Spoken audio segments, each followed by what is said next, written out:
اعوذ باللہ من الشیطان الرجیم بسم اللہ الرحمن الرحیم اللہم اہمنی رشدی وعصمنی من شر نفسی اللہم انفعنی بما علمتنی وعلمنی ما ینفعنی وزدنی علما اللہم فقہنا فی الدین اللہم فقہنا لما تحب وترضى۔ اللہ سبحانہ وتعالی ہم لوگوں کو مقصد یہ نہیں ہے کہ ہمارا قرآن مکمل ہو، ہمارا مقصد یہ ہے کہ اللہ تعالی ہم کوشش کریں کہ ہم اس کا حق جیسا ہے کہ حق تلاوتی کی، جس کی تعریف کی اللہ تعالیٰ نے کہ وہ لوگ جو حق ادا کرتے ہیں قرآن کا، اللہ کرے ہم حق ادا کرنے والے بن جائیں انشاءاللہ۔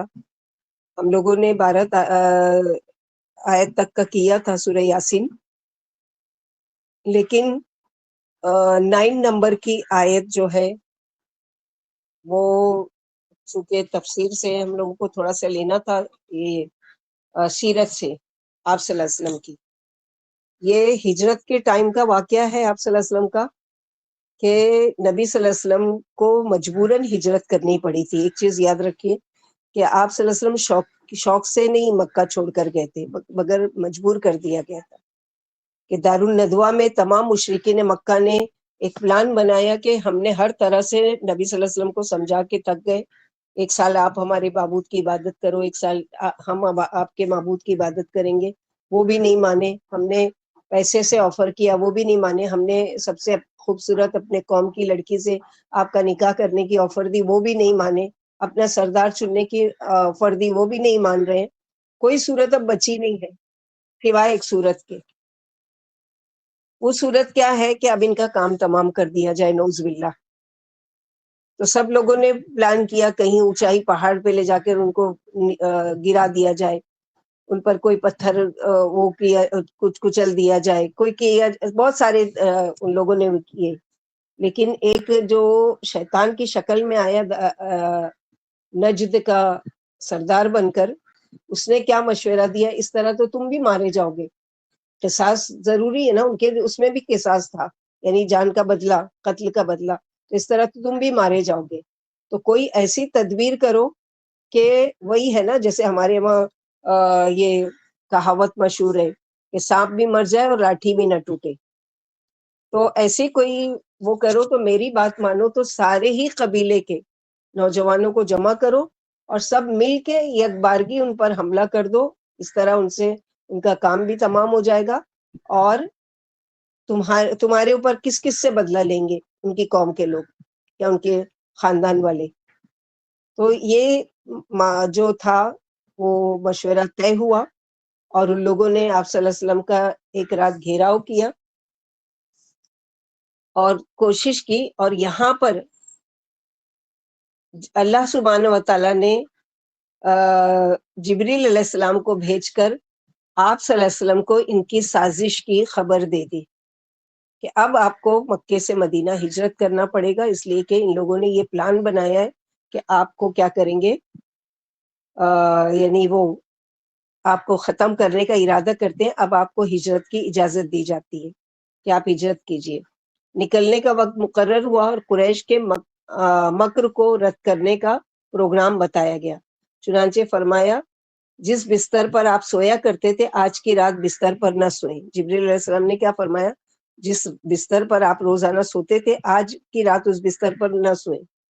ادھر ٹھیک دوپہر کے وقت جب لوگ اپنے اپنے گھروں میں آرام کیا کرتے تھے، رسول اللہ صلی اللہ علیہ وسلم ابو بکر صدیق کے گھر تشریف لے گئے اور ان کے ساتھ ہجرت کا پروگرام طے کیا۔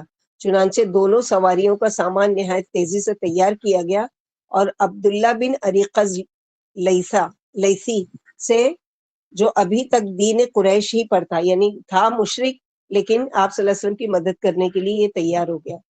یہ بات طے کی کہ اس کا عہد و پیمان لیا گیا، پکا وعدہ لیا گیا۔ اور ایک چیز ان لوگوں میں بہت اچھی تھی، مشرکین مکہ شرک کیا کرتے تھے لیکن عہد کے بہت پابند تھے، یعنی اگر کسی سے وعدہ بھی کر لیتے تھے تو اب چاہے کہ ان کی جان پر بھی کوئی بات آئے تو وہ اس وعدے کو پورا کرتے تھے۔ اس سے بھی کیا کیا آپ صلی اللہ علیہ وسلم نے، عبداللہ بن اریقز لیثی سے پکا وعدہ لیا کہ تم کسی کو ہمارے پلان کے بارے میں بتاؤ گے نہیں، اور ہم تم کو اس کے بدلے میں اجرت دیں گے۔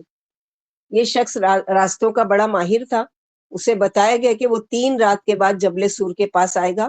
اس کے بعد نبی صلی اللہ علیہ وسلم واپس آ کر اپنے روزمرہ کے کام میں حسب عادت اسی طرح لگے رہے کہ کسی کو احساس تک نہ ہو کہ قریش کی قرارداد سے بچنے کے لیے آپ ہجرت کی تیاری کر رہے ہیں. یعنی کسی کو کانو کان آپ جیسا نارمل کام کرتے تھے، جیسے حرم میں جاتے تھے، نماز پڑھتے تھے، ویسے ہی کہ کسی کو پتہ بھی نہیں چلے کہ ہم کوئی تیاری کر رہے ہیں.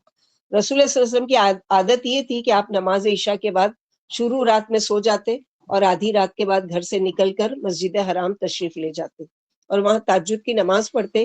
اس رات آپ صلی اللہ علیہ وسلم نے حضرت علی کو اپنے بستر پر سلا دیا اور بتلا دیا کہ تمہیں کوئی نقصان نہیں پہنچے گا. چنانچہ جب عام لوگ سو گئے اور رات پرسکون ہو گئی تو سازشی حضرات نے چپکے سے آ کر آپ کے گھر کا گھیراؤ کر لیا.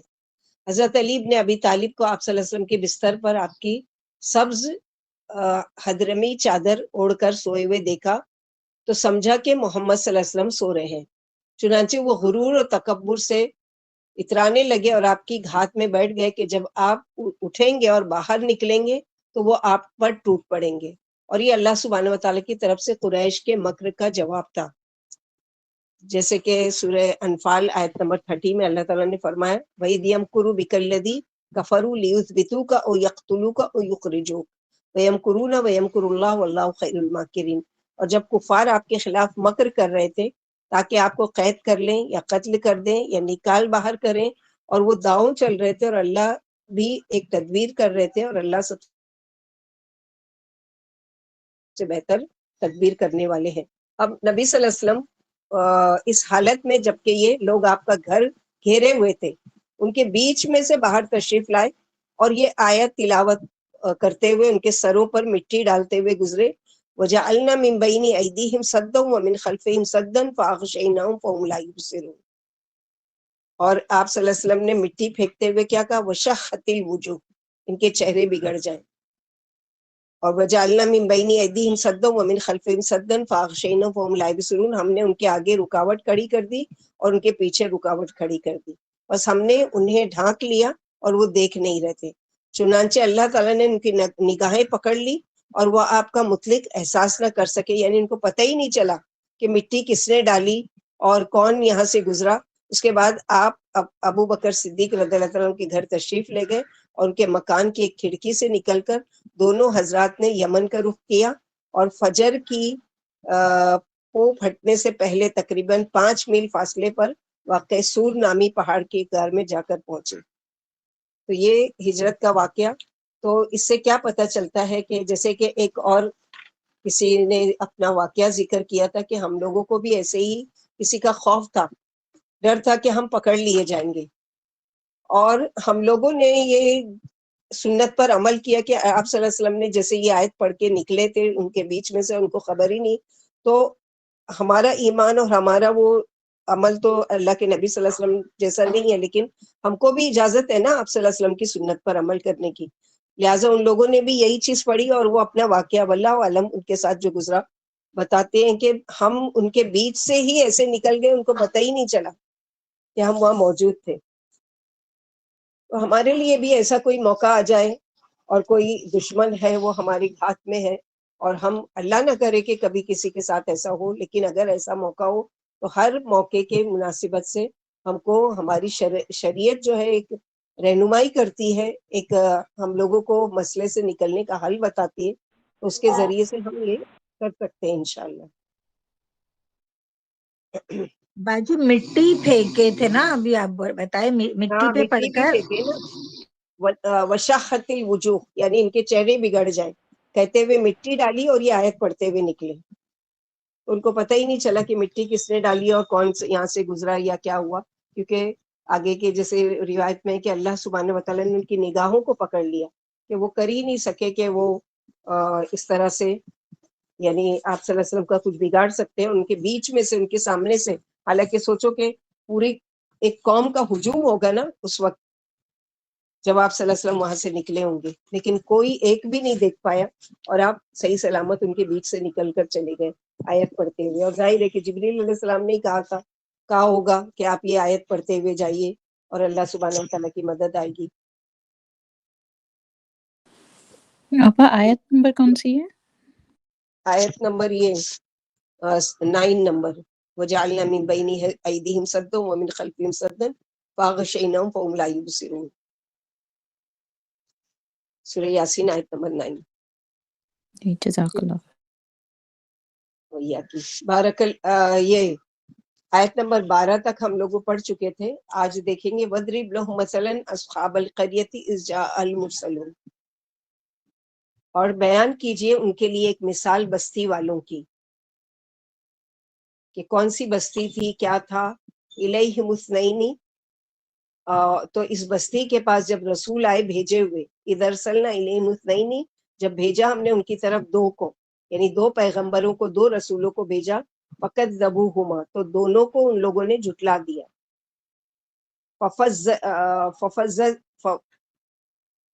کیا ہے یہ، اذ ارسلنا فعززنا فعززنا بثالث، فعززنا بثالث، تو ہم نے قوت بخشی، تائید کی، غلبہ دیا، طاقت دی ان کو، بثالث، تیسرے کے ساتھ. دو کو بھیجا کہ دو کی بات نہیں مانی گئی، تو تیسرے کو بھیجا گیا، لیکن نہ ماننے والوں نے تین کی بھی نہیں مانی. اس سے کیا پتہ چلتا ہے، جیسے کہ ایک اور ایک 11 بولا جاتا ہے، یا ایک اور ایک 2 ہوتے ہیں، تو ایک آدمی کا کچھ کام کرنا اور ایک ہے کہ اس کے ساتھ کسی ایک کا مل جانا، وہ کیا ہوتا ہے، ایک قوت ہو جاتی ہے. خود ہمارے لیے ہوتا ہے نا، کہ یعنی ایک چھوٹے بچے کو، مثلا کوئی لڑکی باہر جا رہی ہے، اگر کوئی ایک چھوٹے بچے کی بھی انگلی پکڑے تو اس کو ایک قوت لگتا ہے کہ کوئی ہے ساتھ میں. اکیلے جاتے ہوئے اتنا ڈر لگتا ہے کہ مثلا اکیلے ہیں کیا ہوگا، لیکن کوئی ایک بچہ بھی اگر ہو ساتھ میں اور اس کو لے کے نکلتے ہیں تو کیا ہوتا ہے. تو یہاں پر تو رسول ہے، ایک نہیں ہے، دو نہیں ہے، تین ہے. تو اس کا مطلب یہ کہ جیسے کہ اللہ کے نبی صلی اللہ علیہ وسلم نے فرمایا کہ کئی قومیں ایسی ہیں جن پر بیک وقت کئی رسول آئے، اور بنی اسرائیل میں سب سے زیادہ رسولوں کو بھیجا گیا، لیکن ان لوگوں نے کیا کیا، کچھ کو قتل کر دیا. سورہ آل عمران میں پڑھ چکے، بقرہ میں، کہ کچھ کو قتل کر دیا اور کچھ کو کیا کیا، یعنی جھٹلا دیا اور ان کا مذاق اڑایا اور ان کو اپنے شہر سے نکال دیا. تو یہاں پر بھی یہی معاملہ ہے کہ اس آیت میں نبی صلی اللہ علیہ وسلم کو ہدایت دی جا رہی ہے کہ آپ ان جھٹلانے والوں کے سامنے ان پہلے لوگوں کے واقعات بیان فرمائیے جنہوں نے رسولوں کو جھٹلایا تھا. کہا جاتا ہے کہ یہ شہر انطاکیہ کا واقعہ ہے، جو ترکی کا شہر ہے، یہ وہاں کا واقعہ ہے جو سیریا کی باؤنڈری پر ہے. واللہ عالم. یعنی ہم پہلے تو ہم نے 2 رسول بھیجے، لیکن لوگوں نے ان کی سخت مخالفت کی، اور ہم نے تیسرا رسول بھیج کر انہیں تقویت پہنچائی. تو ان لوگوں نے کہا کہ تم ہماری طرح کے انسان ہو. وما علینا، یعنی ان انتم الا تکذبونی، قالوا ما انتم الا بشر مثلنا وما انزل الرحمن من شيء ان انتم الا تكذبون قالوا ربنا يعلم انا اليكم لمرسلون وما علينا الا البلاغ المبين. یعنی جب رسولوں کو بھیجا تو اللہ تعالیٰ نے تیسرے کو بھیج کر تقویت دی کہ تم ہماری طرح. تو ان لوگوں نے جواب دیا بجائے ماننے کے، کیا کہتے ہیں کہ تم ہماری طرح کے انسان ہو. پھر خاص طور سے تم کو وحی کے لیے کیوں منتخب کیا گیا اور دوسرے تمام انسانوں کو کیوں چھوڑ دیا گیا؟ جب تم پر وحی آتی ہے تو ہمارے اوپر بھی آنی چاہیے. تم جھوٹے ہو، اگر تم رسول ہوتے تو فرشتے ہوتے، انسان نہیں ہوتے. جھٹلانے والی اکثر قوموں کا نبیوں پر یہی اعتراض رہا ہے. چنانچہ اللہ سبحانہ وتعالیٰ نے، جیسے کہ سورۃ تغابن میں آئے گا، ذالک بانہ کانت تاتیہم، یہ اس لیے ہے کہ ان کے پاس ان کے رسول حیران کن صاف صاف معجزے لاتے تھے. تو لوگ یہی کہتے تھے کہ کیا ایک انسان ہمیں راہ دکھائے گا؟ یعنی لوگوں کو ان کی رسالت پر تعجب ہوتا تھا اور اس کا انکار کر بیٹھتے تھے. سورہ ابراہیم آیت نمبر 10 میں اللہ تعالیٰ نے فرمایا قالوا ان انتم الا بشر مثلنا. وہاں پر بھی یہی ان لوگوں کا وہ بتایا گیا کہ تم تو ہم جیسے انسان ہو، تم ہم کو ہمارے باپ دادا کے معبودوں سے روک دینا چاہتے ہو. اچھا، اگر تم سچے ہو تو ہمارے سامنے کوئی ظاہری معجزہ لے کر آؤ. اس آیت میں بھی یہی فرمایا گیا کہ ان لوگوں نے تینوں رسولوں کو یہ جواب دیا کہ تم تو ہم جیسے انسان ہو، رسول نہیں ہو، اور مہربان اللہ نے کوئی چیز نہیں اتاری، تم تو جھوٹ بول رہے ہو. وما علینا الا بلاغ المبین، اور نہیں ہے ہم پر سوائے کے پہنچا دینا صاف صاف. تو ان تینوں رسولوں نے جواب دیا کہ ہمارا رب خوب جانتے ہیں کہ یقیناً ہم تمہاری طرف اس کے بھیجے ہوئے رسول ہیں. اگر ہم اس پر جھوٹ بولتے تو وہ ہم سے سخت ترین انتقام لیتا ہے. اور لیکن وہ ہماری عزت افزائی کرنے والا ہے اور ہمیں تم پر غلبہ عطا کرنے والے ہیں. تمہیں عنقریب معلوم ہو جائے گا کہ انجام کس کا بہتر اور رش کافرین ہوتا ہے. جیسے کہ فرمائے سورہ عنکبوت آیت نمبر 52 میں، قل کفا باللہ بینی و بینکم، آپ فرما دیجئے میرے اور تمہارے درمیان اللہ بطور گواہ کی کافی ہے. وہ آسمان و زمین کی ایک ایک چیز سے خبردار ہے. اور جو لوگ جھوٹے معبودوں پر ایمان رکھتے ہیں اور سچے معبود کو ٹھکرا دیتے ہیں وہی زبردست نقصان اٹھانے والے ہیں. یعنی ہمارا فرض یہ ہے کہ ہم اللہ کے پیغام تم کو سنا دیں. اگر تم ہماری اطاعت کرو گے تو دین و دنیا کی سعادتیں سمیٹ لو گے، ورنہ تمہاری سرکشی کا خطرناک انجام تمہارے سامنے آ جائے گا. یعنی پہنچانے والے کا کام کیا ہے کہ اس کو امانت کے ساتھ پہنچا دینا. تو پیغمبروں نے کہا کہ بے شک ہم تمہاری طرف رسول بنا کر بھیجے گئے ہیں. تو پیغمبروں اور نہیں ہے قالوا ما انتم الا بشر، وہ کہنے لگے نہیں ہے وہ ہم مگر ہم تم جیسے ہی انسان. کیوں ہم تم کو مانے اپنے جیسے ہی لوگوں کو؟ تو دنیاوی معاملات میں تو لوگ یہ نہیں کرتے نا. مثلا یہ کہ کوئی اگر کسی ڈاکٹر کے پاس جا رہا ہے تو میں کیوں کسی ڈاکٹر سے علاج کروں، یہ تو ہماری ہی طرح انسان ہے. یا میں اس کے ساتھ کیوں جاب کروں، یہ تو میری ہی جیسا انسان ہے. یا میں کسی کی بات مثلا مان رہی ہوں تو میں کیوں مانوں، یہ تو میری ہی جیسی ایک عورت ہے یا جو بھی ہے.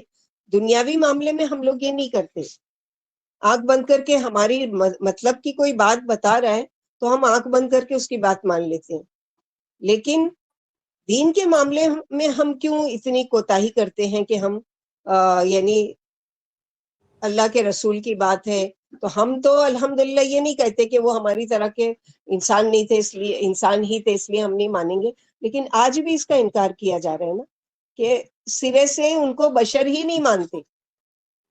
وہ تو یہ کہتے تھے کہ یہ نہیں کہہ رہے ہیں کہ بشر نہیں ہو تم، بلکہ وہ تو اس کا اقرار کر رہے ہیں کہ تم ہماری ہی طرح کے بشر ہو. لیکن آج کے دور میں کیا کیا جا رہا ہے آپ صلی اللہ علیہ وسلم کو کہ وہ بشر ہے ہی نہیں، اسی کا انکار کہ آپ بشر، آپ صلی اللہ علیہ وسلم بشر نہیں تھے بلکہ نور تھے. نعوذ باللہ. نور ہوتے تو پھر فرشتوں کی جماعت میں رہنا پڑتا، پھر کیوں انسانوں کے بیچ میں آ کے، جیسے کہ آپ صلی اللہ علیہ وسلم نے خود ہی کلیئر کیا کہ میں بھی تمہاری طرح سورہ کہف کے آخری آیت ہمیشہ پڑھتے ہیں اور اچھی طریقے سے سب کو یاد ہوگی. قل انما انا بشر مثلکم یوحی الی انما الہکم الہ واحد ومن کان یرجو لقاء ربی فلیعمل عملا صالحا ولا یشرک بعبادت ربہ احدا. کہہ دیجئے کہ میں تمہاری طرح بشر ہوں. اور بشر کو ایکسپلین بھی کیا آپ صلی اللہ علیہ وسلم نے کہ بشر بھی کیسا بشر ہوں کہ تمہاری طرح میں کھاتا پیتا ہوں، تمہاری طرح مجھے بھی بزنس کرنے کی ضرورت پڑتی ہے پیسہ کمانے کے لیے، اور تمہاری طرح میں نے بھی شادی بیاہ کی ہے، میری بھی بیوی بچے ہیں، اور میں بھی یعنی میری دنیاوی جو بھی حاجات ہے وہ مجھے بھی لگی ہوئی ہے. میں بھی رات کو سوتا ہوں، میں بھی عبادت کرتا ہوں اللہ تعالیٰ کی، میں بھی سارے وہ کام کرتا ہوں جو تم کرتے ہو. تو آج کے دور میں کیوں یہ جاہل بنا کہ آپ صلی اللہ علیہ وسلم کا انکار ہی کر دیا گیا کہ آپ نعوذ باللہ بشر نہیں تھے بلکہ آپ کیا تھے، نور تھے، نور من نور اللہ، اس طرح کا بیان کرتے ہیں. تو یہ کیا کہتے تھے کہ تم ہو ہماری طرح کے بشر. اور آج کا مسلمان کیا کہ نہیں، بشر ہی نہیں تھے وہ تو نور تھے. نعوذ باللہ تم لوگ گناہگار ہو، ایسے کیسے اللہ کے نبی کی شان میں گستاخی کرتے ہو کہ کہتے ہو کہ ان کو بشر یعنی ہماری طرح کے انسان. تو اللہ تعالیٰ کہہ رہے ہیں، ہم تھوڑی کہہ رہے ہیں کہ، اور آپ صلی اللہ علیہ وسلم سے کہلوایا جا رہا ہے قل انما انا بشر، کہہ دیجئے میں بشر ہوں، میں انسان ہی ہوں تمہاری طرح. یعنی ماں باپ بھی ان کے انسان تھے، بشر ہوتے، اگر بشر نہیں نور ہوتے تو پھر ماں باپ بھی نور ہی ہونا چاہیے تھا نا. ماں باپ تو انسانوں میں سے تھے، اور عبداللہ بن مطلب اور آمنہ اور یہ سارے، اور ان کے ذریعے سے پیدا ہوئے، اور آپ کی پیدائش کا پورا ذکر. لیکن وہی ہے نا کہ جہالت کی وجہ سے بس جو سنی سنائی بات، جو پہلے کے آج کے لوگ جو ان کو گمراہ کرنے والے اپنے خطبے میں، اپنے وعظوں میں، اپنے نصیحت میں جو باتیں بتاتے، بس آنکھ بند کر کے یہ قوم دنیا کے معاملے میں کیوں نہیں ایسی آنکھ بند کر کے چلتے کہ کوئی بولے گا کہ نہیں مت کماؤ، گھر بیٹھو، ہاتھ پر ہاتھ دھر کے خود آ جائے گا، تو اس کے معاملے میں نہیں مانتے. وہاں برابر بھاگ دوڑ کریں گے، وہاں برابر ہاتھ پیر ماریں گے. خالی دین کے معاملے میں تکیہ کر کے بیٹھے ہیں کہ پرانا کوئی جو بھی بول رہا ہے اس کی ماننا ہے، اور جو نہیں مانتا اس کے ساتھ بحث کرنا ہے. اللہ تعالیٰ ہماری قوم کی اصلاح فرمائے، اللہ تعالیٰ ہماری قوم کو ہدایت دے، ہمارے دل میں بھی ایسی ہی تڑپ ہونا چاہیے جیسے کہ اس شخص کے بارے میں جو ہم ابھی پڑھنے جا رہے ہیں کہ اس کے دل میں کیسی تڑپ تھی، کیسا درد تھا اپنی قوم کا. اور قالوا ربنا یعلم انا الیکم لمرسلون، وہ کہنے لگے ہمارے رب جانتے ہیں کہ ہم ضرور تمہاری طرف رسول بنا کر بھیجیں گے. جس سے کیا پتہ چلتا ہے کہ انہوں نے اپنی سچائی کے لیے جو دلیل دی، جو گواہ بنائے، وہ کوئی انسان کو نہیں بنایا بلکہ اللہ رب العالمین کو گواہ بنایا کہ ہمارا رب گواہ ہے اس چیز پر کہ ہم لمن المرسلین، کہ ہم سیدھے راستے پر ہیں، یعنی ہم بھٹکے ہوئے لوگوں میں سے نہیں ہیں.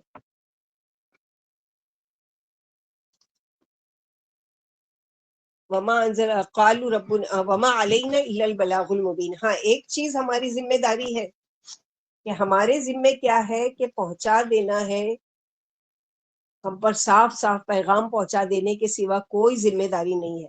ہم زبردستی اس دین کے پیغام کو مسلط کرنے نہیں آئے ہیں، زبردستی منوانے کے لیے نہیں آئے، ہم تو پیغام پہنچانے آئے ہیں. جو مانتا ہے مانے، جو نہیں مانتا ہے نہ مانے. اور یہی ہم میں سے ہر ایک سمجھ لینا چاہیے، اپنی زبان سے، چاہے کسی کتاب سے، چاہے کسی کیسٹ کے ذریعے. ہمارا کام کیا ہے کہ بات کو آگے پہنچا دینا. اس کے بدلے میں لوگوں کا کیا جواب آتا ہے، کیا ری ایکشن آتا ہے، اس کے ذمہ دار ہم نہیں ہیں. لوگوں کے اعمال کی ذمہ داری ہم پر نہیں ہے اگر ہم پہنچا رہے ہیں، لیکن شرط کیا ہے کہ ہم کو پہنچانے والا بننا ہے. ہم کو حق بات لوگوں تک پہنچانا ہے کسی بھی ذریعے سے. آپ خود نصیحت کریں، کسی کلاس میں جوائن کیجئے، کوئی لیکچر بھیج دیجئے، کوئی کسی طرح کا کوئی بھی انتظام کیجئے تاکہ ان تک ایک حجت بن جائے اللہ سبحانہ وتعالیٰ کے وہاں کہ اللہ تعالیٰ ہم نے کوشش کی تھی، اللہ تعالیٰ ہم نے بات پہنچانے کی یعنی ان تک پیغام پہنچا دیا تھا جو آپ نے ہم پر ذمہ داری ڈالی تھی. کیونکہ جیسے کہ جانتے ہیں کہ آپ کوئی رسول نہیں آنے والے کہ جو ان کی اصلاح کریں گے یا ان کو سمجھائیں گے یا وہ کریں گے، بلکہ کیا ہے کہ کام کر دینا، بات پہنچا دینا. تو ہماری جو ذمہ داری ہم وہ کریں، جیسے اللہ کے نبی صلی اللہ علیہ وسلم کو بھی کہا گیا لست علیہم بمسیطر، آپ ان پر داروغہ نہیں ہیں کہ آپ ان کو پکڑ پکڑ کر زبردستی مسلمان بنائیں گے. نہیں، آپ کا کام ہے صرف ان تک بات کو پہنچا دینا، ان کو سمجھا دینا، ان کو بتا دینا. ہدایت دینا بھی ہمارا کام ہے اور ہدایت کے راستے پر چلانا بھی ہمارا کام ہے، اور گمراہ اگر ہوتے ہیں تو اس کو سزا دینا بھی ہمارا کام ہے. یہ آپ کا کام نہیں ہے. پھر آگے اللہ تعالیٰ بجائے وہ ماننے کے رسولوں کو کیا کہتے تھے؟ قالوا انا تطیرنا بکم لئن لم تنتہوا لنرجمنکم وليمسنکم منا عذاب علیم. جھٹلانے کے بعد آگے رسولوں سے ہی الٹا کیا کہنے لگے؟ ہم تو تمہیں اپنے لیے فعال بد سمجھتے ہیں، منحوس سمجھتے ہیں. اگر تمہارے پاس کوئی حق ہوتا تو یعنی چین سکون ہی ہوتا اور دھمکی دی اگر تم باز نہیں آئے تو ہم ضرور تم کو سنسار کر دیں گے، ہم پتھر مار مار کر تم کو ہلاک کر دیں گے، اور ضرور پہنچے گا تم کو ہم سے دردناک عذاب. دیکھنا تو صحیح تمہاری شامت کیا آتی، یعنی کیا ہم تمہارے ساتھ کرنے والے ہیں، تم سوچ لو. تو شہر والوں نے رسولوں کو جواب دیا کہ ہمیں تمہارے چہروں سے اپنے عیش و آرام میں خلل آتا دکھائی دیتا ہے. یعنی ہم سکون سے رہ رہے تھے، کئی الہوں کی عبادت کر کے ہم کو بڑا سکون مل رہا تھا، اور تم آئے ہو کہ ہم کو بے چین کر دیے. ہم تو تم کو منحوس ہی سمجھتے ہیں. اگر ناگہانی کوئی ایسی ویسی بات ہو گئی تو وہ تمہاری نحوست ہی کی وجہ سے ہوگی. تم جیسا جب بھی کوئی کسی بستی میں آیا، اس بستی کو تباہی نے گھیرا اور ہلاکت نے وہاں ڈیرے ڈال دیے. اگر تم ان باتوں سے باز نہیں آئے تو ہم تم کو سنسار کر ڈالیں گے یا لان تان تشنی کی تم پر بوچھار کر دیں گے. اور اگر تم کو ہمارے ہاتھوں سے خطرناک سخت قسم کی تکلیفیں پہنچیں گی تو ہم وہ بھی کرنے پر گریز نہیں کریں گے، یعنی ہم وہ بھی کام کریں گے. اور کس کو اس طرح سے الفاظ سے نوازا گیا تھا؟ اور کون سے نبی کو ایسے الفاظ سے ان کی قوم نے کیا کہا تھا؟ نہیں، شعیب علیہ السلام کو. موسیٰ علیہ السلام کو بھی کہا گیا.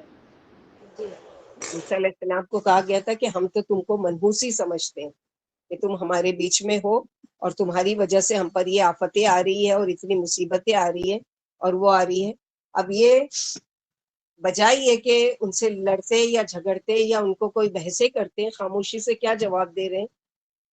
قالوا طائرکم معکم ان ذکرتم بل انتم قوم مسرفون.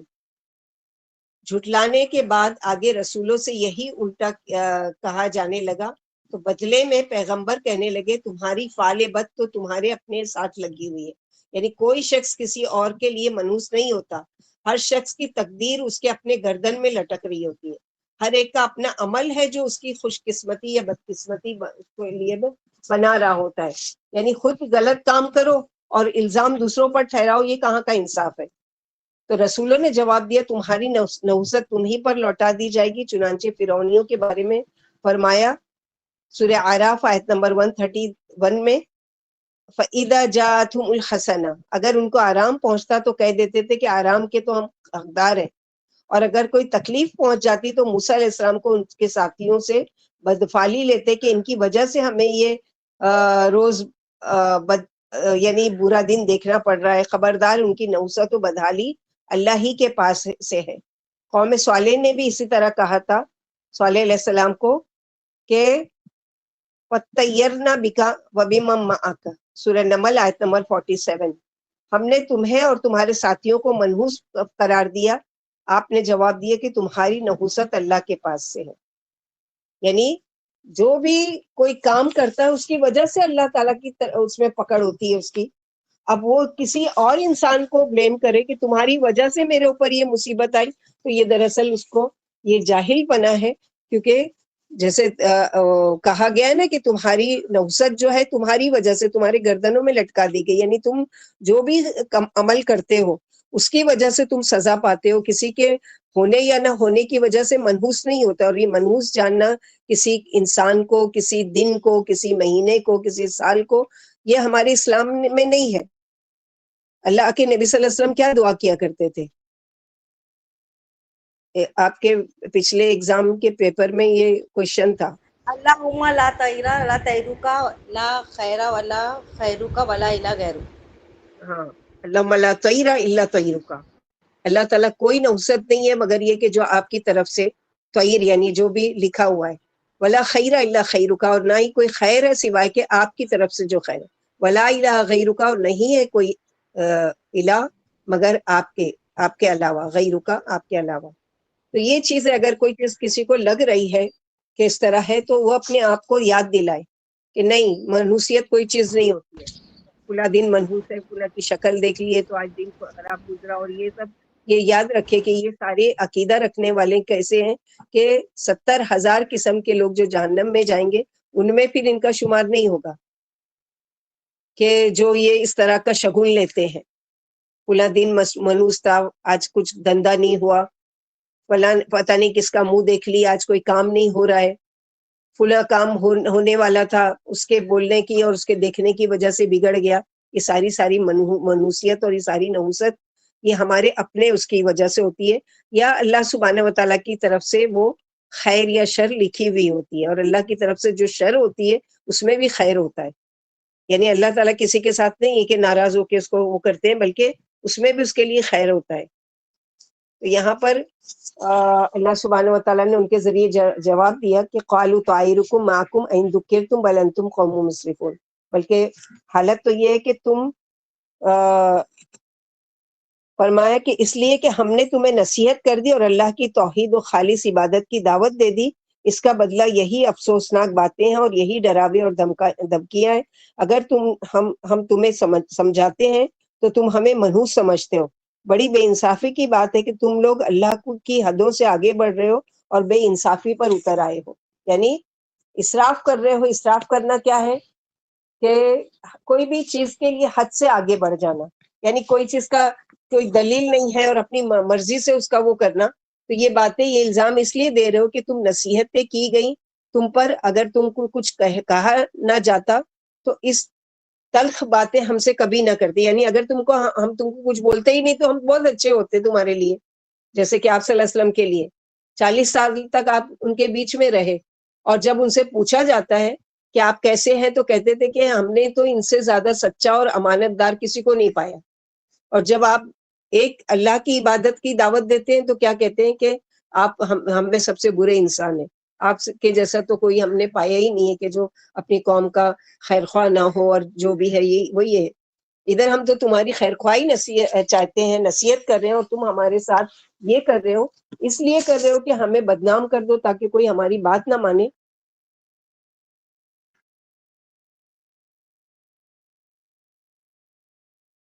دوسرا یہ کہ یعنی پتھر اٹھانے اور تو یعنی لنرجمنکم، خالی باتوں سے جواب نہیں دیا، بلکہ کیا کہا، خبردار جو تم نے بتایا ہم کو کہ ہمارے منہ پر کوئی یعنی وہ ہے، یہ ہے یعنی ہم میں کوئی وہ ہے، کمی ہے، کوئی کوتاہی ہے، تو ہم تم کو کیا کریں گے، یعنی رجم کر دیں گے اور تم کو سزا دیں گے، بلکہ تم قوم ہی اسراف کرنے والے ہو، حد سے گزرنے والے ہو. اب یہ تینوں نے کوشش کی، اللہ تعالیٰ کا پیغام پہنچایا، سب کچھ کیا. اللہ سبحانہ و تعالیٰ جس کی قسمت میں ہدایت لکھے ہوتے ہیں اس تک کان میں بات نہیں پہنچتی ہے. دور سے سن کر ایک شخص آیا، وجاء من اقصى المدینة رجل یسعى قال یا قوم اتبعوا المرسلین اتبعوا من لا یسألکم اجرا وهم مهتدون. اور آیا شہر کے دور دراز حصے سے ایک شخص دوڑتا ہوا.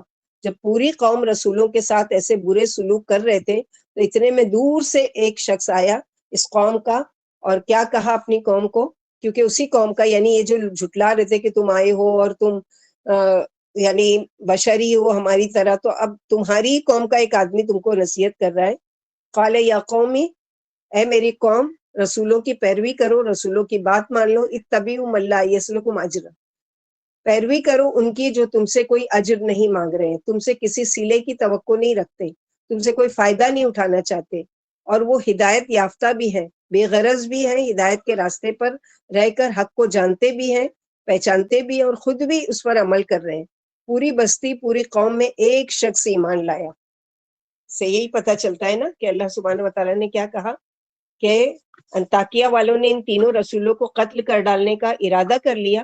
جب انہی لوگوں میں سے ایک شخص کو جو شہر کے کنارے رہتا تھا اس ناپاک عزم کی اس کو خبر لگی، تو یہ نیک انسان بھاگا بھاگا رسولوں کی مدد کے لیے آ گیا. اس شخص کا نام حبیب تھا، یہ ریشم بنایا کرتا تھا، بیچارہ جزام کی بیماری میں مبتلا تھا اور بہت خیرات کیا کرتا تھا. سیدھی سادی طبیعت کا انسان تھا اور اپنی آدھی کمائی اللہ کی راہ میں خرچ کیا کرتا تھا. یعنی یہ پہلے سے ہی اللہ تعالیٰ کی بات ماننے والا تھا اور خیر خواہی کی کام کیا کرتا تھا. اس نے کہا کہ ان رسولوں کی دعوت پر لبیک کہو اور ان کے پیروکار بن جاؤ، یہ تمہارے پاس خیر و برکات لے کر آئے ہیں، تم ان مخلص رسولوں کی پیروی کیوں نہیں کرتے؟ یعنی ایسے رسول کی پیروی کیوں نہیں کرتے جو تبلیغ کا تم سے کوئی معاوضہ بھی نہیں مانگتے اور ہیں بھی سیدھے راستے پر. تم کو جس بات توحید اخلاص عبادت کی دعوت دے رہے ہیں وہی خود وہ کام کر رہے ہیں، وہی سیدھے راستے پر ہیں، یہ تمہارے خیر خواہ ہیں، ان کا کہنا مان لو. اور مان لو گے تو کیا ہے کہ تم کو ہی اس کا فائدہ ہوگا، تم پر ہی اس کا وہ ہوگا. تو اس سے کیا پتہ چلتا ہے کہ جو کوئی بھی ہو، اگر اپنی قوم میں کوئی چیز دیکھے کہ وہ بگڑے ہوئے ہیں، وہ راستے سے بھٹکے ہوئے ہیں، تو ان لوگوں کے دل میں ایک درد، ایک تڑپ ہونا چاہیے. اگر ہم ہاتھ سے روک سکتے ہیں، زبان سے روک سکتے ہیں، تو ضرور ان کو نصیحت کریں کہ کیا کر رہے ہو تم، اور کون سی اللہ تعالیٰ کی نافرمانی کر کے عذاب کے مستحق بن جا رہے ہو، اور اسی پر، اس عقیدے پر اور اس غلط طریقے پر موت آ گئی تو اللہ کے وہاں تم کیا جواب دو گے؟ ایک دل میں تڑپ، ایک وہ ہونا چاہیے اپنی قوم کے تئیں. آج ہماری قوم کس قدر یعنی سرکش ہو چکی ہے، کس طرح بگڑ کے، بدعت تو کرتے ہی تھے، اب شرک میں مبتلا ہو چکے ہیں، اس سے بھی 2 قدم آگے بڑھ کر. تو کیا ہمارے اندر یہ ہمدردی اور یہ شوق نہیں ہونا چاہیے کہ ہم ان تک پیغام پہنچائے کسی نہ کسی طرح، اس شخص کی طرح کہ جو ایک اکیلا ایمان والا اور 3 باتوں کا ان لوگوں کو حکم دے رہا ہے. کیا چیز کا؟ کہ اتباع کرو رسول کی، اور توحید کی، یعنی یہ اللہ تعالیٰ کی طرف سے بھیجے گئے رسول ہیں، ان کی بات مان لو، ان کی اتباع کرو، اور اتبعوا ما اسلکم، اور اس لیے بھی اتباع کرو کہ یہ خود سیدھے راستے پر ہیں اور تم سے کوئی معاوضہ، کوئی اجرت نہیں مانگ رہے.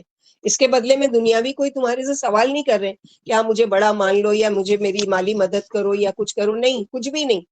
کیونکہ ہر نبی کا کیا ہے، لا اسلکم علیہ اجر ان اجریہ الا علی رب العالمین، ہم کو کوئی تم سے اجر نہیں چاہیے، کوئی بدلہ نہیں چاہیے، کوئی قسم کا کوئی بھی اجرت نہیں چاہیے، ہم کو کیا چاہیے، اللہ سبحانہ و تعالیٰ سے اجر چاہیے، جو بہترین اجر وہ دیں گے، وہ کوئی دنیا کا آدمی ساری دنیا بھی لا کر قدموں میں رکھ دے تو وہ بھی ہیچ ہے ایسے اس کے معاملے میں۔ آگے اسی کا واقعہ کنٹینیو کیا گیا ہے پارہ نمبر 23 میں سورہ یاسین، وما لی الا اعبد الذی باجی فطرنی، رسولوں کے نام نہیں ہے نا اس میں؟ نہیں رسولوں کے نام نہیں دیے، کیونکہ اللہ سبحانہ و تعالیٰ نے پہلے فرمایا نا کہ ہم نے کچھ ایسے رسول ہیں جن کے نام بتا دیے، اور کچھ ایسے رسول ہیں جن کے نام نقصص علیہ کا اور لا تخصص، یعنی ہم نے کچھ رسولوں کے بعد نام بتا دیے اور کچھ ایسے کہ جن کے نام نہیں بتائے، لیکن حدیث سے پتہ چلتا ہے کہ بہت سارے پیغمبر اللہ تعالیٰ نے بھیجے، صرف 25 کا تو اس میں ذکر آتا ہے قرآن میں، لیکن اس کے علاوہ بھی کئی رسول تھے، جیسے یہیں سے کہ ایک ہی مرتبہ میں تین رسول ایک ساتھ، اور تینوں کو جھٹلا دیا، اور ان کا حال کیا کیا اور وہ کیا اللہ علم، وہ تو نہیں بتایا، کیونکہ آگے اللہ تعالیٰ نے فرمایا اس شخص کا واقعہ کنٹینیو کر رہے ہیں، وَمَا لِيَ لَا أَعْبُدُ الَّذِي فَطَرَنِي وَإِلَيْهِ تُرْجَعُونَ، اور کیا ہے مجھ کو کہ میں نہ عبادت کروں اس ہستی کی جس نے مجھ کو پیدا کیا، اور تم سب اسی کی طرف لوٹائے جاؤ گے، یعنی توحید کی دعوت، اطاعت رسول کی دعوت، رسولوں کا دفاع کہ وہ اجر نہیں مانگتے، تم سے کوئی بدلہ نہیں چاہتے، اور دوسرے یہ کہ یہ کہہ رہے ہیں کہ ہم تم سے کوئی یعنی وہ بھی نہیں، اور اس رب کی میں کیوں نہیں کروں، سب سے پہلے تو میں عبادت کرنے والا ہوں، یعنی مجھے حق تعالیٰ کی خالص عبادت سے کون روک سکتا ہے، میں تو کیوں دوسروں کو پوجوں جس نے مجھے تنہا بلا شرکت غیر پیدا کیا، یاد رکھو قیامت کے دن تم سب اسی کی طرف لوٹائے جاؤ گے، پھر وہ تمہیں تمہارے عملوں کی جزا و سزا دیں گے، کیا میں اسے چھوڑ کر ایسوں کو معبود بنا لوں، ااتخذ من دونی آلیۃ ان یردنی الرحمن بضر لا تغنی عنی شفاعتهم شیئا، کہ اسے چھوڑ کر ایسوں کو معبود بنا لوں جو آڑے وقت میں میرے کام نہ آ سکے، اگر میرا مہربان اللہ مجھے کوئی تکلیف پہنچانا چاہے تو نہ تو ان کی سفارش میرے کچھ کام آ سکے گی، اور نہ وہ خود ہی مجھے اس کی تکلیف سے بچا سکیں گے، لا تغنی عنی شفاعتهم شیئا ولا ینقذونی، یعنی نہ تو کوئی مجھے بچا سکیں گے اور نہ ہی میری تکلیف کو دور کر سکیں گے، کیونکہ انہیں تو کچھ بھی اختیار نہیں ہے، سراسر بے بس و محتاج ہیں یہ تمہارے معبود، انی اذا لفی ضلال مبین، یعنی میں اللہ کو چھوڑ کر ایسے بے بسوں کو معبود نہیں بنا سکتا، اس سے بت پرستوں پر دھتکار اور لعنت بھی پڑ گئی کہ نہ نوبت پرستی سے یعنی بت پرستی سے بچ جاؤ، یہ کام دانش مندوں کا نہیں ہے، اور نہ مجھے دکھوں سے اور تکلیفوں سے چھڑا سکتے ہو، اگر میں سچے معبود کو چھوڑ کر انہیں معبود بنا لوں تو بلا شبہ میں کھلی گمراہی میں مبتلا ہو جاؤں گا، یعنی اے قوم میں تو تمہارے سچے مربی پر ایمان لے آیا، تمہارے اس رب پر، انی آمنت بربکم فاسمعون، یعنی میں اس سچے رب پر ایمان لے آیا جس کو تم مانتے نہیں، تم میری بات سن لو، یا رسولوں سے خطاب ہے کہ اے مقدس رسولوں، میں تمہارے رب پر جس نے تم کو رسول بنا کر بھیجا ہے ایمان لے آیا، تم اللہ کے پاس میرے ایمان کی گواہی دینا، یعنی دو معنی ہے انی آمنت بربکم فاسمعون، ایک تو اپنی قوم کو خطاب کر کے وہ شخص کہہ رہا ہے کہ بے شک میں تو ایمان لایا تمہارے رب پر، بس میری بات مان لو، اور دوسرا جو قول ہے وہ کیا ہے کہ ہو سکتا ہے کہ اس شخص نے رسولوں کو گواہ بنا کر کہا کہ تم گواہی دینا میرے رب کے پاس کہ میں نے تمہاری بات مان لی اور میں اس رب پر ایمان لایا جس رب کی طرف تم مجھے بلاتے ہو۔ ابن عباس رضی اللہ عنہ فرماتے جب اس اللہ کے بندے نے اپنے اسلام و ایمان کا اظہار کیا تو سب کی سب ایک ساتھ پوری قوم اس پر پل پڑے، یہاں تک کہ اسے قتل کر ڈالا، انہیں اس کے خون سے کسی نے بھی نہیں روکا، یعنی سارے ہی کے سارے اتنے بڑے دشمن بن گئے کہ رسولوں کا کیا حال کیا وہ تو نہیں بتایا گیا، لیکن ظاہر ہے کہ جب ان لوگوں نے دھمکی دی لنرجمنکم تو وہ کیا ہی ہوگا، جب ایک شخص کو اس طرح کا کر رہے ہیں کہ سب کی سب ایک ساتھ پڑھ کر، کیونکہ یہاں پر اس کا وہ نہیں دیا گیا کہ اچھا ٹھیک ہے پھر اس کو کیا کیا گیا اور اس کے بعد کیا ہوا، نہیں، اب ڈائریکٹ یہ بتائیں گے اللہ تعالیٰ کہ ہم نے اس کو کیا کیا، جنت میں داخل کر دیا۔ تو یہاں پر یہ ہے اگر میں ایسا انی اذا لفی ضلال مبین، اگر میں ایسا کروں تو میں سری گمراہی میں مبتلا ہو جاؤں گا کہ جانتے بوجھتے کہ یہ جو تمہارے معبود ہیں ان کو نہ کوئی حیثیت ہے ان کی، نہ کوئی ان کا زور ہے، نہ یہ کوئی قدرت رکھتے ہیں، پھر بھی انہیں کو مانتے ہو تم، اور رب کو چھوڑ دوں تو اس سے بڑھ کر گمراہی میں اور کیا پڑ جاؤں گا میں. بے شک میں تو تمہارے رب پر اپنے نہیں کہہ رہے بلکہ ان کو دعوت دے رہے تمہارے رب پر ایمان لایا. تم مانو یا نہ مانو رب تو تمہارا وہی ہے.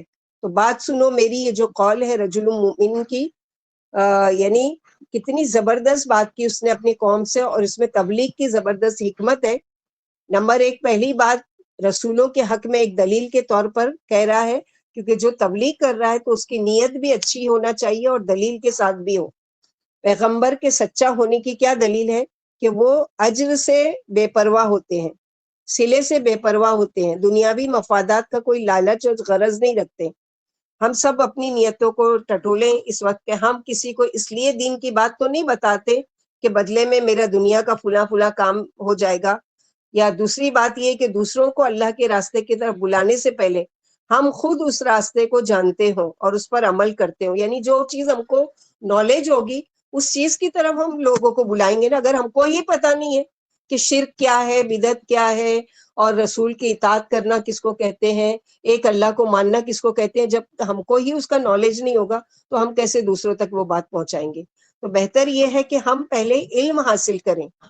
کسی تک کوئی بات پہنچانے سے پہلے کیا ہے، ہم کو اس کی نالج ہونا چاہیے، ہم کو اس کا علم ہونا چاہیے کہ اچھا کہاں پر کون سے موقع محل کی مناسبت سے کون سی بات کرنا چاہیے. مثلا یہ کہ کہیں میت ہوئی ہے اور آپ وہاں پر کوئی شوق کی، غم کی، کوئی ان لوگوں کے لیے صبر کی، اور کوئی ان کے لیے کوئی اجر کی بات کرنے کے بجائے ان کو خوشی کی باتیں بتانے لگے، تو یہ عقل والی بات ہوگی یا کم عقلی کی نشانی ہوگی. وہاں کوئی مطلب کوئی ایسی باتیں کر رہے جس سے ان کو ہنسی آئے، رو رہے تھے، تو یہ کوئی عقل مندی کی بات نہیں ہوئی. ان کو تو اب خوف دلانا ہے کہ جو چلے گئے ہیں وہ چلے گئے ہیں، اب جو ہم موجود ہیں ہمارے لیے کرنے کا کام کیا ہے. یہ حکمت کی بات ہے، اور اس کی نالج ہوگی تو ہم بولیں گے نا. بعض لوگوں کو دیکھو بے پر کی، بغیر اس کے کوئی ثبوت نہیں، کچھ بھی ہانکتے رہتے ہیں.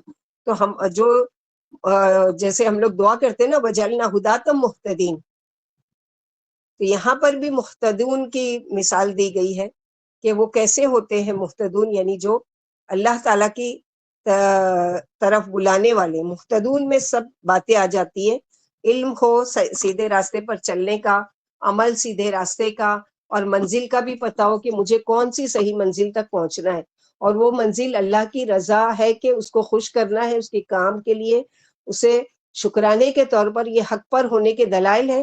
مگر یہ ساری نصیحتیں قوم کو برداشت نہیں، اور انہوں نے کیا کیا، اس کو مار ڈالا. اب اللہ سبحانہ و تعالیٰ نے یہ نہیں بتایا اچھا تو اس کی قوم نے اس کے ساتھ اتنا برا سلوک کیا اور اس کو مار ڈالا اور اس کے ساتھ ایسا کیا. ڈائریکٹ اللہ تعالیٰ کیا کہہ رہے ہیں، قیل ادخل الجنت قال یا لیت قومی یعلمون. ادھر انہوں نے مارا، ادھر جنت کے دروازے اس پر کھول دیے گئے. ہم نے تمہارے لیے ہمیشہ کی راہیں آسان کر دی.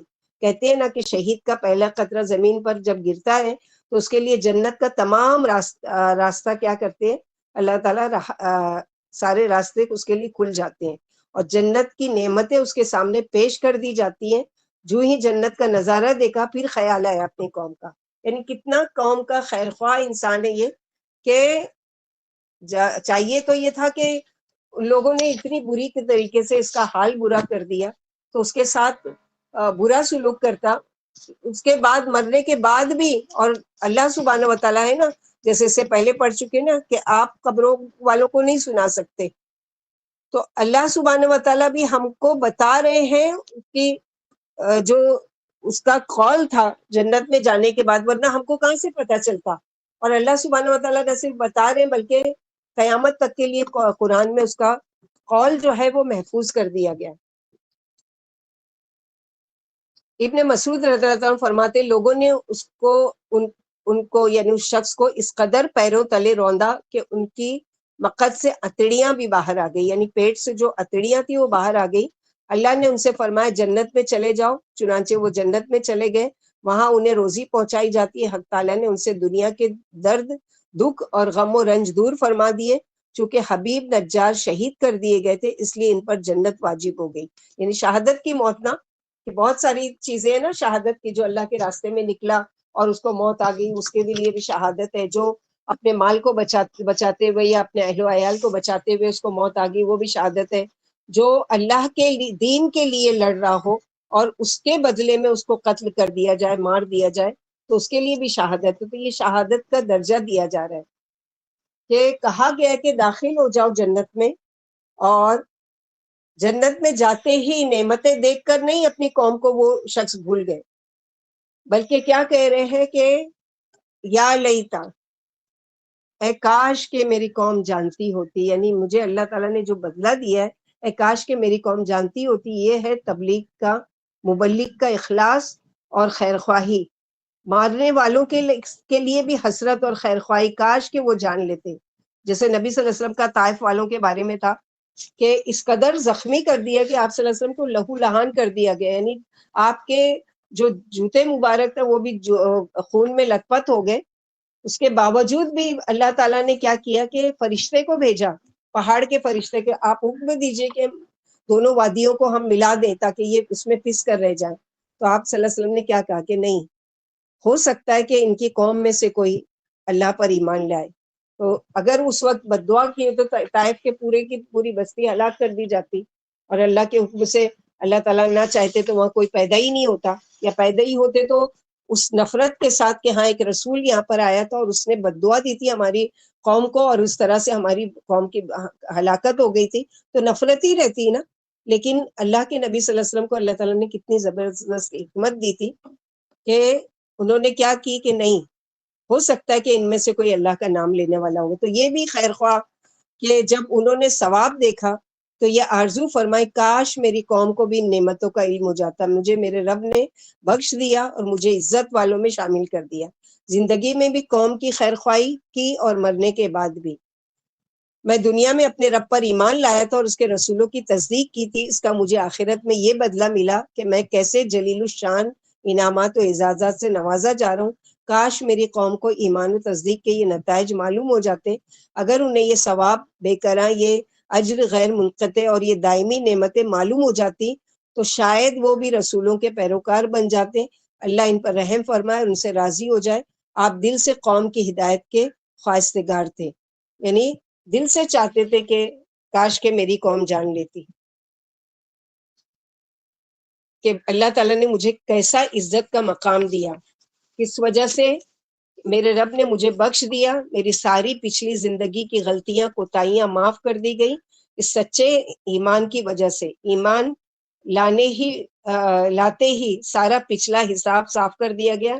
وجعلنی من المکرمین، اور اس نے مجھے عزت والوں میں سے بنایا، باعزت لوگوں میں مجھ کو داخل کر دیا. کیونکہ جنت میں جا کر اس نے دیکھا ہوگا بڑے بڑے شہداء، پیغمبر، نیک لوگ، ان کی روحیں کہاں ہیں، اور میرا یہ مقام کہ ان کے ساتھ رکھا گیا. نبی صلی اللہ علیہ وسلم نے اس شخص کی تعریف کرتے ہوئے کہا تھا، اس شخص نے جیتے جی بھی اپنی قوم کی خیر خواہی کی اور مر کر بھی خیر خواہی کی. تو اس سے کیا پتہ چلتا ہے کہ کتنا صاف دل انسان تھا کہ اپنے دشمنوں سے بھی بھلائی کرنے والا. کاش یہ لوگ بھی میری طرح اس نعمت کا مزہ چکھ لیتے. یعنی آج کے دور میں کوئی کسی دشمن سے ہمدردی کرے تو یہ یعنی بہت بڑی بات ہوتی ہے. جیسے بعض لوگوں کے بڑے ظرف ہوتے ہیں نا، اعلیٰ ظرف کے لوگ کیا ہوتے ہیں، نہیں اس سے کوئی بھول سے ہو گیا ہوگا، جان بوجھ کے اس نے مجھے تکلیف نہیں پہنچائی، یا جان بوجھ کے میرے ساتھ ایسا نہیں کیا. اس طرح کے بھی خیر خواہ کچھ ایسے ہوتے ہیں. اللہ سبحانہ وتعالی ہمارے اخلاق کو بھی ایسا بنائے. اللہم دینی لأحسن الاخلاق لا یاتی لأحسنها الا انت واصرف عنی سیئہ لا یصرف عنی سیئہ الا انت.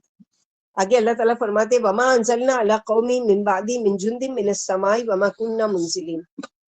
اس کے بعد اس کی قوم پر ہم نے آسمان سے کوئی لشکر نہیں اتارا، ان کے لیے زمینی طاقت ہی کافی تھی. وما كنا منزلین، اور ہمیں ضرورت بھی نہیں تھی کہ ہم ان کو اتارتے. یعنی ہم کو ضرورت ہی نہیں تھی کہ ہم کوئی لاؤ لشکر کے ساتھ اس قوم کو سزا دیتے.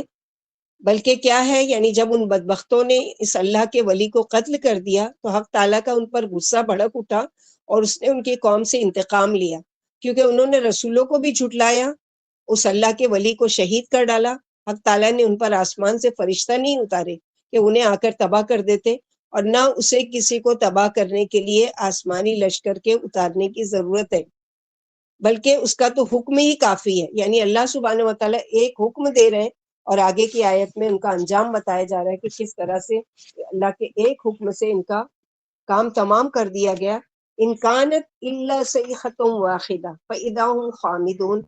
ہائے افسوس یا حسرتن، نہ تھی مگر ایک ہی چیخ، ایک زلزلہ، فاذا هم خامدون، تو سارے کے سارے بجھ کر رہ گئے. سارے تکبر، ساری بڑائیاں، سرکشی اور بڑا پن سب کچھ ختم. یعنی اپنے آپ کو بڑا سمجھ رہے تھے، صرف ایک گرجدار آواز ہی سے سب مرے کے مرے رہ گئے. بادشاہ اپنے محل میں اور رعایا اپنے اپنے گھروں میں دم کے دم میں لوٹ پوٹ ہو گیا، اور روئے زمین سے ایسے فنا ہوئے کہ ان میں سے ایک بھی نہیں بچا. سب کی زندگی کے شعلے آن کی آن میں بجھ گئے. حق تعالیٰ نے انطاکیہ کی تباہی کے لیے حضرت جبریل علیہ السلام کو بھیجا تھا. آپ نے شہر کے پھاٹک کے دونوں چوکھٹے پکڑ کر ایک دل دہلانے والی خوفناک چیخ ماری، جس سے سب مرے کے مرے رہ گئے. ممکن ہے مشہور شہر انطاکیہ کے علاوہ کسی اور شہر کا نام بھی انطاکیہ ہو، کیونکہ مشہور شہر انطاکیہ تو نہ عیسائی مذہب کے زمانے میں تباہ کیا گیا تھا اور نہ پہلے زمانے میں اس کی تباہی مشہور ہے. تو واللہ علم یہ اس شہر کو کہا تو جاتا ہے کہ انطاکیہ ترکی کا شہر ہے، لیکن کون سا شہر ہے وہ اللہ علم. جو نام لیا جاتا ہے وہی ہے یا کوئی اور، اللہ تعالیٰ زیادہ بہتر جانتے. بہرحال کون سی جگہ تھی، کون سے لوگ تھے، وہ نہیں. اصل چیز کہ ان کے ساتھ انہوں نے کون سا ایسا کام کیا اللہ کی نافرمانی کا، اس کے بدلے میں اللہ تعالیٰ نے ان کے ساتھ کیا سلوک کیا، اصل چیز یہ سیکھنے کی ہے اور اصل چیز یہ سمجھنے کی ہے. ہم لوگ کیا کہتے ہیں، اچھا وہ کون سا شہر تھا، وہاں کے لوگ کیسے تھے، اور پھر کون سا رسول آیا، اور پھر کیا ہوا. کیا لینا ہے، ان کے انجام کو دیکھو اور ان کی سرکشی کو دیکھو، ان کے گناہ کو دیکھو اور اس پر ان کی پکڑ کو دیکھو، اور اس سے ہم عبرت حاصل کریں. تو یہاں پر بھی یہی ہے کہ ایک چیخ نے، اور وہ بھی جبریل علیہ السلام نے صرف ایک چیخ ماری، اور ایک چیخ کیسی ہوگی، جیسے وہ خود یعنی اتنے لمبے چوڑے اور ان کے پر 600 پر، اور ان کے جو آواز کیسی ہوگی، ایک چنگھاڑ کیسی ہوگی کہ اس کے ذریعے سب کی سب جیسے ایک آگ کا شعلہ لپکا اور سب کی سب بجھ کر رہ گئے، بالکل ختم ہو گئے، جیسے کہ کوئی تھا ہی نہیں. یا حسرتن علی العباد، ہائے حسرت بندوں پر، افسوس بندوں کی چالوں پر.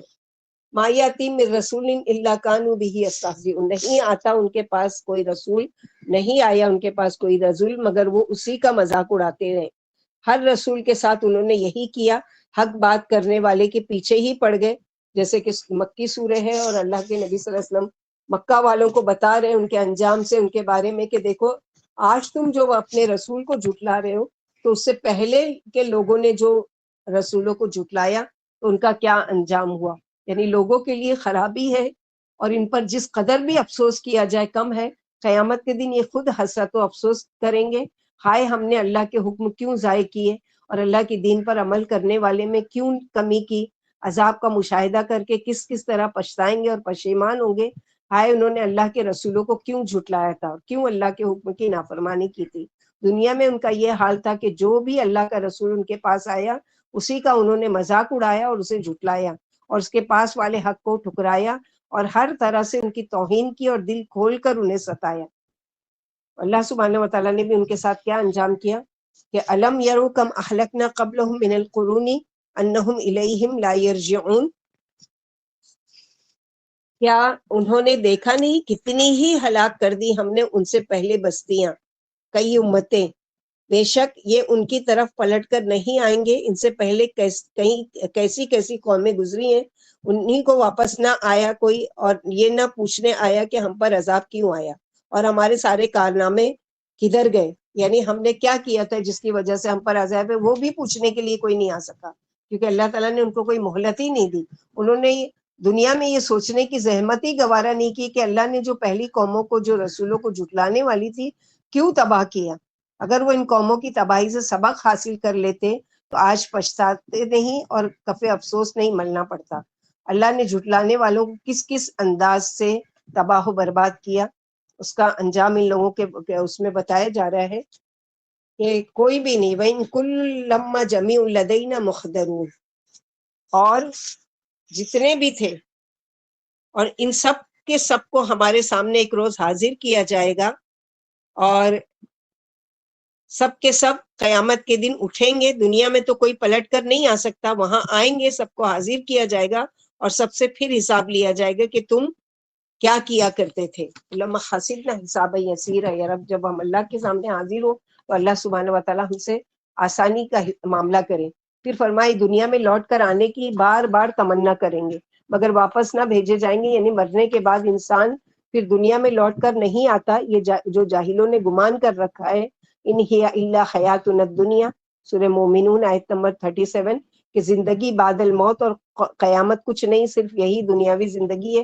یوں ہی ہم مرتے جیتے چلے جائیں گے. اور دہریہ دنیا میں بار بار آ جانے کا عقیدہ رکھتے. دہریہ یعنی جو زمانے کو ہی وہ کرتے ہیں کہ زمانہ اپنے آپ بن گیا اور لوگ اپنے آپ پیدا ہو گئے اور اپنے آپ مر گئے, تو ان کا عقیدہ ہے کہ بار بار آئیں گے. جیسے کہ مشرکین کا بھی عقیدہ یہی ہے نا کہ پنرجنم اور 7 جنم اور یہ ساری چیزیں تو ہمارے پاس نہیں. ہمارے پاس ایک زندگی, 2 زندگی اور 2 موتیں. حق تعالیٰ نے ان کے اس خیال خام کی تردید فرمائی کہ ہم ان سے پہلے بہت سی قوموں کو ہلاک کر چکے, ان میں سے کوئی بھی پلٹ کر نہیں آیا. تم کہاں سے پلٹ کر آنے والے ہو؟ یعنی تمام گزرے ہوئے, موجودہ اور قیامت تک آنے والے اللہ کے سامنے حساب دینے کے لیے حاضر کیے جائیں گے. اللہ انہیں ان کے اچھے برے تمام عملوں کی جزا و سزا دیں گے. جیسے کہ سورہ ہود آیت نمبر 11 میں اللہ تعالیٰ نے فرمایا وَإِن كُلًّا لَمَّا لَيُوَفِّيَنَّهُمْ, آپ کا رب ہر شخص کو اس کے عملوں کا پورا بدلہ عطا فرمائیں گے. دنیا میں اچھے عمل کر کے گئے تو اچھا بدلہ, برے عمل کر کے گئے تو برا بدلہ.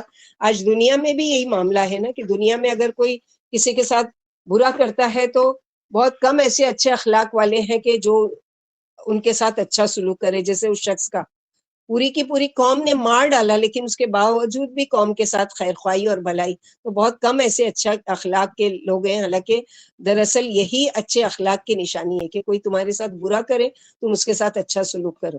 جیسے کہ آپ صلی اللہ علیہ وسلم نے نصیحت کی, جو تم کو نہ دے اس کو دو, جو تم سے ملنا پسند نہ کرے اس سے ملو, جو تم سے قطع تعلق کرے اس سے تم تعلقات کو جوڑو. یہی اصل صلہ رحمی ہے. اللہ کرے کہ ہمارے اخلاق کو اللہ تعالیٰ ایسا بنائے, اور اس دن جب ہم اللہ کے سامنے حاضر کیے جائیں گے اس دن اللہ تعالیٰ ہمارے ساتھ معاملہ کرے کہ اللہم ادخلنا جنت بغیر حساب. اللہ تعالیٰ بغیر حساب کتاب کے ہم سب کو جنت الفردوس میں, اعلیٰ جنت میں داخل کرے. اللہ سبحانہ و تعالیٰ ہم سب سے راضی ہو جائے اور اللہ سبحانہ و تعالیٰ اپنی رضا پر دنیا گزارنے کی توفیق عطا فرمائے. اور اس دنیا سے جب جائیں تو اس حال میں کہ ہمارا رب ہم سے راضی ہو اور اللہ کے فرشتے خوشخبری کرتے ہوئے, ویلکم کرتے ہوئے ہم سب کا استقبال کریں. اور اللہ کرے کہ اسی عقیدے اور اسی درست دین پر اللہ تعالیٰ ہم کو جمائے رکھے. یا مقلب القلوب ثبت قلوبنا علی طاعتک, یا مصرف القلوب صرف قلوبنا علی دینک. اللہم ثبت اقدامنا للایمان, اللہم ثبتنا بالقول الثابت فی الحیاۃ الدنیا وفی الآخرہ, اللہم ثبتنا بکلمۃ لا الہ الا انت الموت یا ارحم الراحمین. وآخر دعوانا ان الحمد للہ رب العالمین. ربنا تقبل منا انک انت السمیع العلیم وتب علینا انک انت التواب الرحیم. سبحان ربک رب العزۃ عما یصفون وسلام علی المرسلین والحمد للہ رب العالمین. سبحانک اللہم وبحمدک